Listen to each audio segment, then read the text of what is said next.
The Armed Forces Day celebrations came to a close at the Torrance Marriott as the men and women who serve our country were honored for their sacrifices. This year's celebrations especially admired the United States Coast Guard. City Cable reporter Aemed was at the banquet alongside with my co-anchor Ben McCain, who emceed the event.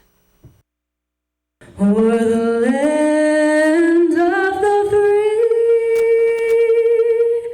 free and the home of the brave. It was a moment of patriotism and unity. A banquet hall filled with familiar faces, loved ones, and heroes who came together to celebrate a longtime tradition here in Torrance. A pinch of salt symbolizes the tears endured by those missing and their families who seek answers. Along with the celebrations, the event remembered those who gave the ultimate sacrifice. The idea that it's happened for 56 continuous years, good times and the bad times, no matter what, our city embraces our military, and I'm really proud of that. Mayor Fury says the city of Torrance gets the honor of hosting not only the Armed Forces Day celebration every year, but more importantly, a chance to say thank you.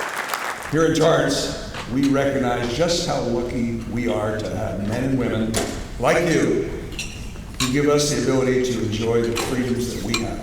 Spent some time with some great folks. We have a number of Montfort Point Marines here who are folks who were in the military back in the 40s and went through a very tough time in the military and provided great service to our country. To many of our senior flags who are here this weekend, getting a chance to talk to them, just very impressive people.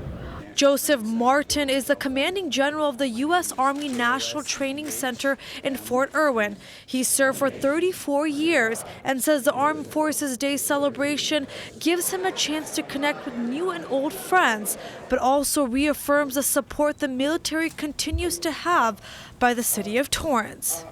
We love what we do in the military, but it's always good to know that you're backed by the civilian population in this country, and the love here is unconditional. And with the special appearance by the U.S. Coast Guard Ceremonial Honor Guard drill team, second-class Petty Officer Raymond Attaway, who trains these young men and women, says he's prouder than ever.